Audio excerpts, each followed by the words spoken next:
Hello friends, एक बार फिर आपका बहुत बहुत स्वागत है आपकी अपनी यूट्यूब चैनल डीएलएड बाला में। और दोस्तों, यूपी डीएलएड के पीवाईक्यू सीरीज़ को एक कदम और आगे बढ़ाते हुए आज हम आपके लिए लेकर हाजिर हैं 2016 के विज्ञान के इस पेपर को, जो कि आपका 25 अंक का रहता है और इसमें 1 घंटे का आपका समय मिलता है। ये 25 अंक का यानी कि 25 नंबर का टोटल पेपर मिलता है। तो इसमें आपको पहले ही पता होगा जितने भी ऑब्जेक्टिव क्वेश्चन हैं पिछले सभी वर्षों के 2016 से लेकर 2023 तक के, ठीक है, जितने भी ऑब्जेक्टिव क्वेश्चन हैं सभी सब्जेक्ट के वो हम ऑलरेडी आपको सॉल्व करा चुके हैं इसी चैनल पर, और उसकी प्लेलिस्ट भी हमने बना दी है। तो तुरंत चैनल पर जाकर देख लीजिए अगर वो क्लासेस आपने अभी तक अटेंड नहीं किए। वो परीक्षाओं के लिए आपके लिए बहुत ज़्यादा इंपॉर्टेंट है।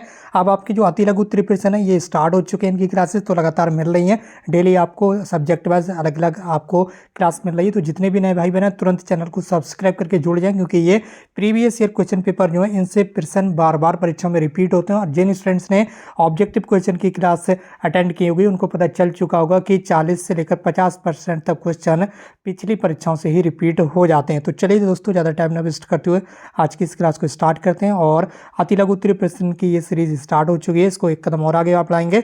और इसका पहला प्रश्न आज आपके सामने स्क्रीन पर है। इसमें आपसे क्या पूछा गया, सबसे पहले देख लीजिएगा। सिरका जो होता है, सिरका, ठीक है, इसका रासायनिक सूत्र, ठीक है, जो केमिकल फॉर्मूला होता है वो यहाँ पर लिखने के लिए कहा गया था। तो सिरके का जो रासायनिक सूत्र होता है वो होता है आपका CH3COOH, ठीक है, CH3COOH। ये किसका सूत्र होता है? सिरके का, ठीक है, ये भी आपको ध्यान रखना है।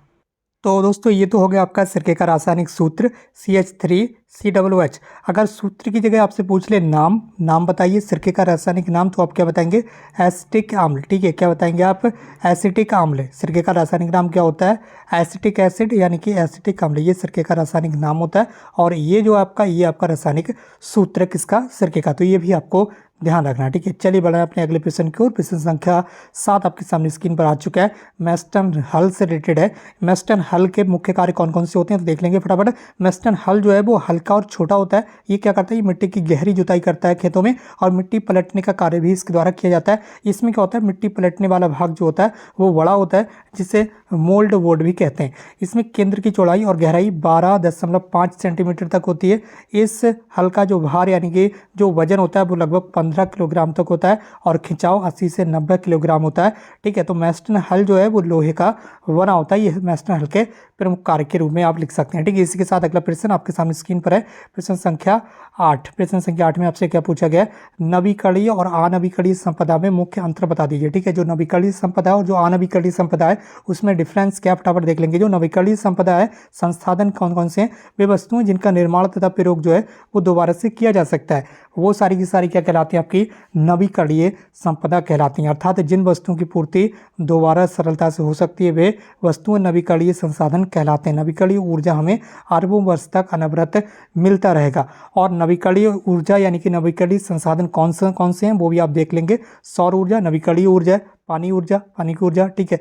इसके अलावा पवन ऊर्जा, झरना, नवीकरणीय ऊर्जा के भंडार, असीमित, ये सारी की सारी कैसी हैं? ये नवीकरणीय ऊर्जा, और ये लगातार आपको मिलती रहेंगे, ठीक है। लेकिन कुछ अनवीकरणीय संसाधन भी होते हैं जो एक निश्चित समय तक ही उपलब्ध होंगे इस धरती पर, और एक समय ऐसा आएगा जब वो संसाधन उपलब्ध नहीं होंगे, यानी कि उनका जो भंडार है वो सीमित है। कैसा है? सीमित है। तो उन संसाधनों को क्या कहा जाता है? उन्हें अनवीकरणीय संसाधन कहा जाता है। उन्हें क्या कहा जाता है? उन्हें अनवीकरणीय संसाधन कहा जाता है। ये जिनका एक निश्चित भंडार है, वस्तुएं जिनका भंडार सीमित है, वस्तुएं जिनका निर्माण तथा प्रयोग पुनः नहीं किया जा सकता है, वे अनवीकरणीय संसाधन के निर्माण में बहुत अधिक समय लगता है। इसके अलावा इन्हें अनवीकरणीय संसाधन भी कहते हैं। जैसे कि आपका कोयला हो गया, एक निश्चित समय के बाद ही समाप्त हो जाएगा। पेट्रोलियम हो गया या फिर प्राकृतिक गैस हो गई, ये सारी की सारी क्या है?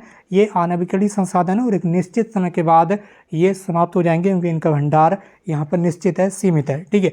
तो ये नवीकरणीय और अनवीकरणीय संसाधन में आपका मुख्य डिफरेंस हो जाता है। चलिए बढ़ रहे हैं अपने अगले प्रश्न की ओर। प्रश्न संख्या 9 आपके सामने स्क्रीन पर है, फटाफट देख लेंगे।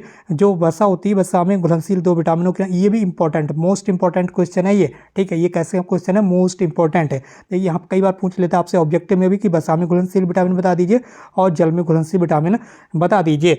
तो यहाँ पर आपको ध्यान रखना रखना है। जो वसा में घुलनशील विटामिन होते हैं वो होते हैं आपके 4, और जो जल में घुलनशील विटामिन होते हैं वो होते हैं आपके 2, ठीक है। बी और सी ये दोनों जल में घुलनशील है। इसके अलावा जो भी आपके विटामिन बचे, जिसके बच गया आपका ए, बच गया आपका डी, बच गया आपका ई और बच गया आपका के, ये 4 विटामिन आपके वसा में घुलनशील होते हैं, ये आपको याद रखना है, ठीक है। तो चलिए यहाँ पर पूछा गया वसा में घुलनशील विटामिन, तो हमने आपको जल में भी बता दिए, जो कि आपके आप परीक्षा में काम आ सकते हैं, क्योंकि परीक्षा में आपसे कुछ भी पूछा जा सकता है। वहाँ में जरूरी नहीं कि केवल वसा वाला ही पूछेगा, वहाँ पर जल वाला भी पूछा जा सकता है। तो इसी के साथ ये देख लीजिए आंसर, वसा में घुलनशील 2 प्रमुख विटामिन ए और डी, इसके अलावा विटामिन ई और के हैं, ठीक है, यानी कि ए, डी, ई, के, ठीक।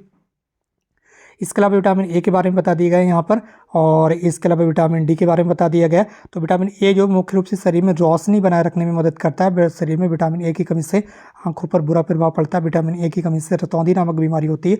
ये क्वेश्चन आपका ऑब्जेक्टिव क्वेश्चन में आ सकता है कि विटामिन ए की कमी से होने वाला रोग कौन सा है। तो वहाँ पर रतौंधी के अलावा और भी कई सारे रोग हो सकते हैं, तो ये चीज़ ध्यान रखना आपको। विटामिन ए की कमी से ए की कमी से क्या होता है आपका यहाँ पर रतौंधी नामक रोग हो जाता है। इसके अलावा विटामिन डी जो है वो हमें सूर्य से मिलता है, ठीक है। और इसके अलावा बताया गया कि ये रोशनी भोजन से प्राप्त करते हैं। विटामिन डी त्वचा के लिए बहुत जरूरी है। विटामिन डी आजकल नवजात शिशु को बहुत अनिवार्य हो गया है। इसके अलावा अगला यहाँ पर प्रश्न आप देख सकते होंगे, प्रश्न संख्या 10। प्रश्न संख्या 10 में आपसे क्या पूछा जा रहा है, फटाफट देख लेंगे। प्रश्न संख्या 10 में क्या पूछा गया, प्रश्न संख्या 10 में आपसे पूछा गया कि फटाफट बता दीजिए, क्या बता दीजिए, फटाफट देख लेंगे। टीकाकरण, ठीक है, टीकाकरण क्या होता है।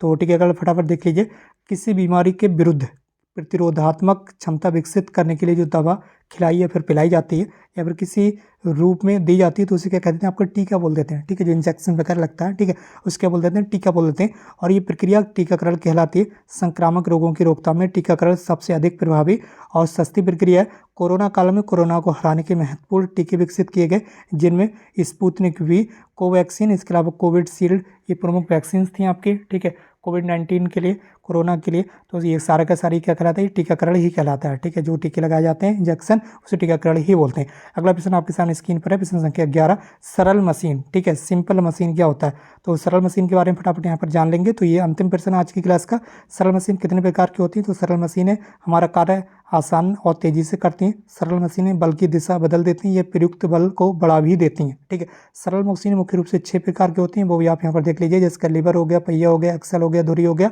इसके अलावा उत्तोलक हो गया, पुली, गेज और स्क्रू, ये सारी की सारी क्या, ये सरल मशीनें हैं। तो इस तरह से ये टोटल प्रश्न आपके हो गए, आपके अति लघु उत्तरीय प्रश्न।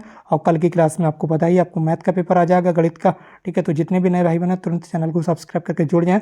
और अगर आप PYQ यानी कि प्रीवियस ईयर क्वेश्चन पेपर की सीरीज अटेंड करते हैं, तो निश्चित रूप से आपको पेपर का पैटर्न पता चल जाता है कि परीक्षा में क्वेश्चन पेपर आपको कैसा मिलेगा। तो वहाँ पर आपके लिए काफ़ी ज़्यादा उपयोगी सिद्ध होगा ये वीडियो, ये क्लास। तो इस वीडियो को, इस क्लास को शेयर जरूर कीजिए अपने फ्रेंड्स के साथ, ताकि और भी भाई बहन यहाँ पर जुड़ सकें। अगर आप चैनल पर नए हैं तो चैनल को सब्सक्राइब करके जुड़ जाइए। इसके अलावा सभी सब्जेक्ट की अलग अलग प्लेलिस्ट बना दी गई चैनल पर जाकर, तो वहाँ पर आप देख लीजिए। बाकी दोस्तों आज की इस क्लास को यहीं पर समाप्त करते हैं। हमसे जुड़ने के लिए बहुत बहुत धन्यवाद। Thank you so much for connecting with